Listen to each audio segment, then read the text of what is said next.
Okay, so today we're diving into something that, well, on the surface sounds kind of messy, but when you really get into it, it's got this like weirdly fascinating structure underneath. Chaos. Yeah, chaos. It's one of those things, right? You see it everywhere. Everywhere, right. I mean, you've got that whole butterfly effect thing. Like a tiny little butterfly flaps its wings, and whoosh, a tornado spins up halfway across the world. A tornado in Texas, Hmm. just because a butterfly felt like stretching its wings in, what was it, Argentina? Argentina, yeah. But it's not just weather patterns, right? It's like economies going haywire, populations booming and busting, even the way ideas spread. And the really wild part, it's all based on these totally precise rules, but somehow the results just look, I don't know, It's random. like order and disorder all tangled up together. And for our deep dive today, we're going deep, deep into the philosophy of chaos. We've got a fantastic guide for this journey. The Stanford Encyclopedia of Philosophy's entry on, you guessed it, chaos. It's going to be a wild ride. And I think what's really cool about chaos, especially for someone like you who's always digging into the big questions, is that it's not just about the math or the physics.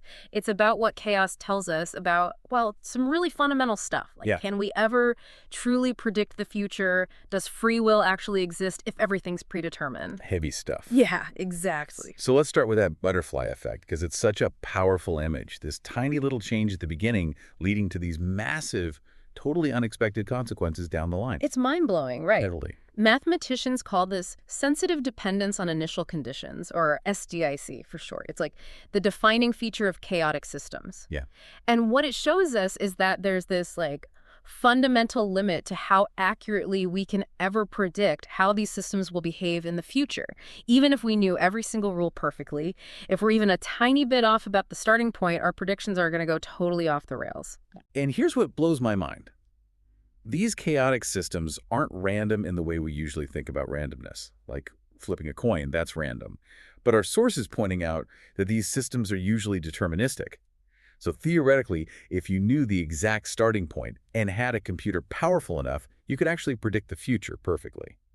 Exactly. It's not about chance or probability built into the system itself. The randomness, the unpredictability, it all comes from that insane sensitivity to those initial conditions.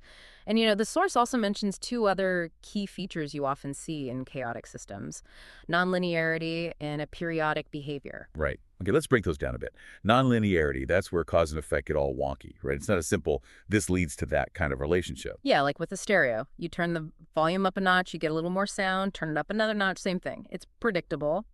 But in nonlinear systems, not so much. Nope. A small change here might have a tiny effect over there, but then a similar change somewhere else could trigger this huge, unexpected outcome. It's like a chain reaction on steroids. Okay, got it. And a periodic behavior. A periodic basically means the system never repeats itself exactly. You might see patterns that look kind of cyclical, but if you zoom in and watch it for long enough, you'll always find subtle differences. No two moments are exactly alike. So it's like order without repetition. Yeah, that's a good way to put it. It's a kind of order that's always evolving, always shifting, never settling into a fixed pattern. This is making my head spin a little, but in a good way. Yeah. So we're starting to get a picture of what chaos looks like. But our source really emphasizes that pinning down one precise, everyone agrees on definition of chaos is, well, surprisingly tough. It's true. You'd think with all the brilliant minds working on this, there'd be one neat definition. But it turns out chaos isn't really a one-size-fits-all concept. It shows up in all these different fields: math, astronomy, economics, psychology, even in art sometimes. So what are we saying? It's like chaos is in the eye of the beholder or something. Not exactly. It's more that the underlying causes of that chaotic behavior can be totally different depending on what you're looking at. Like, a chaotic system in physics might be driven by completely different mechanisms than a chaotic system in economics. And that makes it really hard to come up with one single, universally accepted definition that covers everything. That makes sense. Okay, so the source then gets into these qualitative definitions of chaos. One that stood out to me was Kellard's definition. The qualitative study of unstable aperiodic behavior in deterministic nonlinear dynamical systems. That's a mouthful, right? It is. Can we break that down a bit? Sure. Let's start with unstable. That basically refers back to that sensitive dependence on initial conditions we were talking about. Right, so a tiny nudge at the start can lead to huge changes down the line. Exactly. And aperiodic means, well, we've already covered that. The behavior never exactly repeats itself. Right. So Keller's definition is basically saying chaos is all about those two things, instability and a periodicity, happening within systems that are also deterministic, meaning they follow fixed rules, and nonlinear, meaning cause and effect aren't straightforward. Exactly, but even this definition has its problems. It's kind of too broad. Like, imagine a simple math equation, xm plus 1 cxn, where c is a constant, let's say 1.1. It's unstable because any starting value is going to grow exponentially, and it's a periodic in that sense. But does that really capture the essence of chaos? Like the chaotic swirl of a hurricane or the stock market going nuts. I don't know. It seems too simple, too predictable almost. Right. It's missing that juicy, unpredictable complexity we see in those more classic chaotic systems. Which brings us to this concept of stretching and folding mechanisms. That sounds like it gets closer to the heart of what makes a system behave chaotically. It does, right? It's a really powerful idea. Think of it like kneading dough. You stretch it out, then fold it back on itself. In a chaotic system, that stretching part is like how nearby trajectories in the system's state space diverge from each other. Those tiny initial differences, they get amplified over time. And the folding part, well, that keeps the system from just spiraling off to infinity. So it's like contained chaos. Exactly. It's this constant back and forth between stretching and folding that creates those crazy, unpredictable patterns within a limited space. The Lorenz attractor, with its cool butterfly shape, is a perfect example of this stretching and folding in action. Another one is the logistic map. It's this really simple equation, but the way it transforms that interval between 0 and 1, it's pure chaos. Okay, I'm starting to see the dough analogy now. It's creating all these layers and folds, but they never quite repeat the same pattern. So how do we go from this kind of visual, intuitive picture of stretching and folding to like a more precise mathematical way of defining chaos? That's where we go back to sensitive dependence on initial conditions. But now we're getting more technical. There's this distinction between what they call weak sensitive dependence, or WSD, and a stronger form called just sensitive dependence, or SD. So weak versus strong chaos. Kind of. WSD basically says that no matter how close two starting points are, their paths or trajectories will eventually diverge by at least some fixed amount. Okay, but what does that actually tell us about the predictability of the system? I mean, those trajectories could drift apart really slowly or only for certain starting points. That's the problem with WSD. It doesn't really capture that wild unpredictability that we associate with true chaos, the kind that makes it basically impossible to predict what's going to happen. So the strong version, SD. Right. SD is all about exponential divergence, and it's measured by something called the Lyapunov exponent, represented by the Greek letter. If the largest Lyapunov exponent for a system is positive, it means that nearby trajectories are, on average, diverging exponentially fast. Exponentially fast. That sounds like things are getting out of control quickly. They are, and that exponential growth of uncertainty, that's what many scientists consider to be the defining feature of chaos. Got it. And then the source gets into Devaney's definition of chaos, also called chaos. This one seems pretty complex, talking about invariant sets and topological transitivity. Yeah, Devaney's definition is a bit more technical, but it's really important because it lays out a very precise mathematical way of thinking about chaos. It focuses on a region in the system's state space called an invariant set, labeled as K.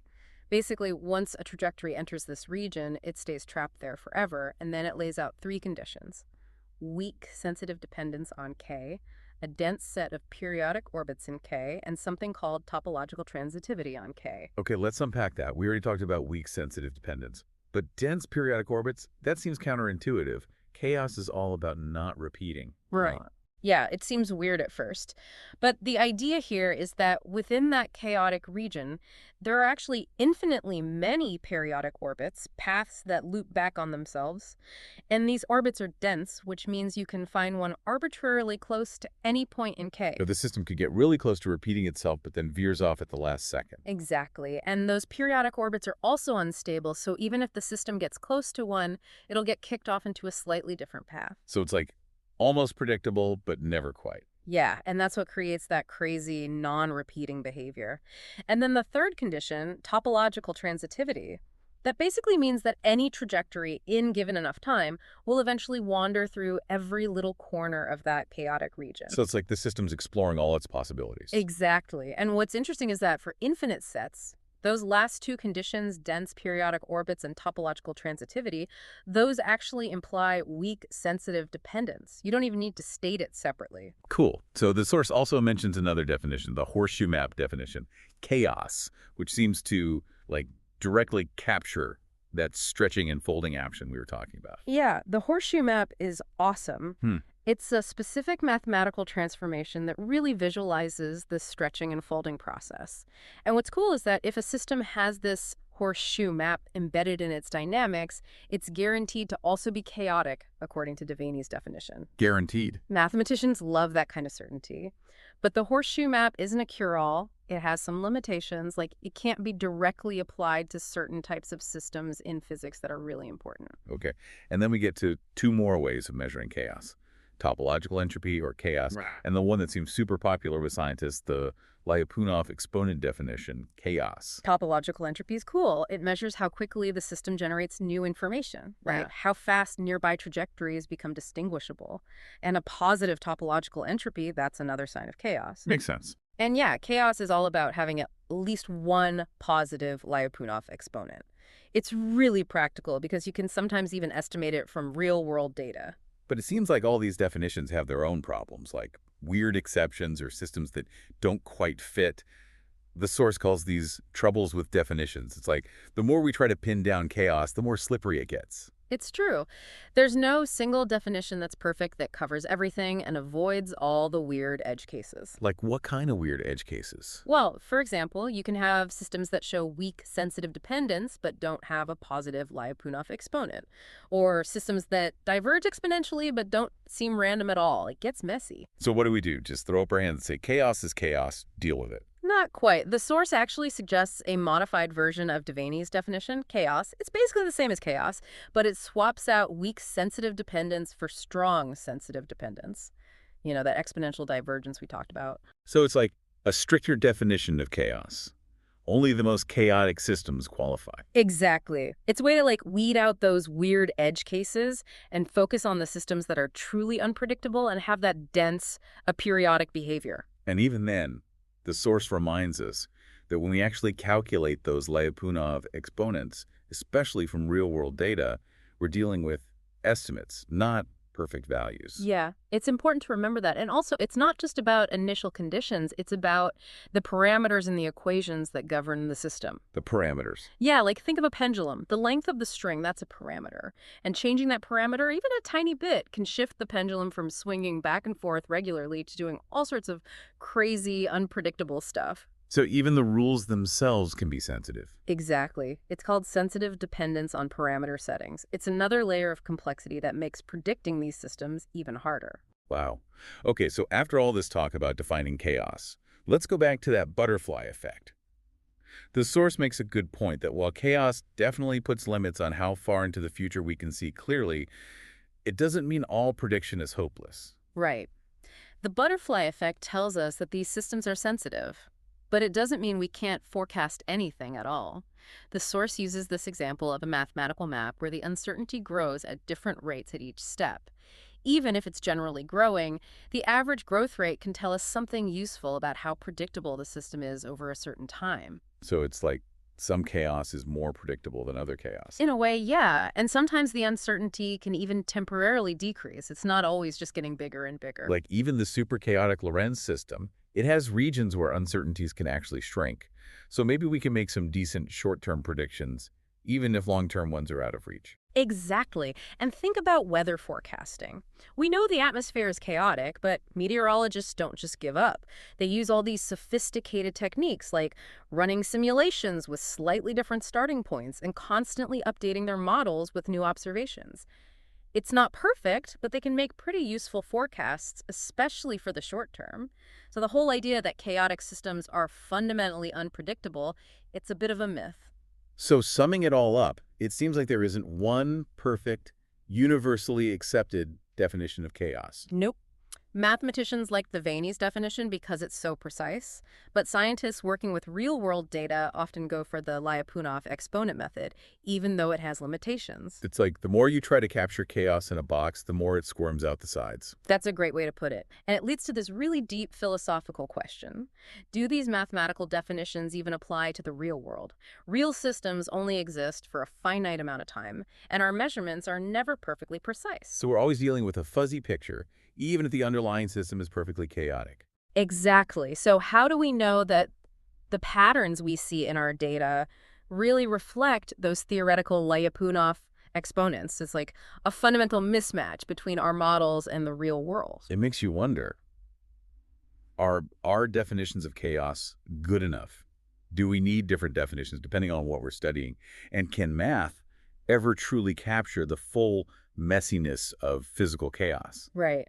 And the source even mentions some alternative ways of thinking about chaos, like this idea of non-separability. Non-separability. Yeah.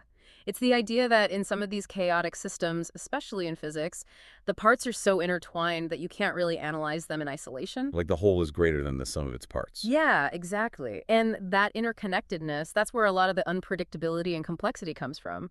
It's a reminder that the world is full of systems that are just fundamentally different from the simple linear systems we're used to dealing with. Well, as we wrap up our deep dive into chaos, I keep coming back to this paradox. These systems are governed by precise rules, and yet they behave in ways that seem totally random. It's like a cosmic joke almost. It is, isn't it? And for you, our philosophically minded listener, this is where things get really interesting. If even the tiniest uncertainties can lead to wildly different outcomes, what does that mean for determinism?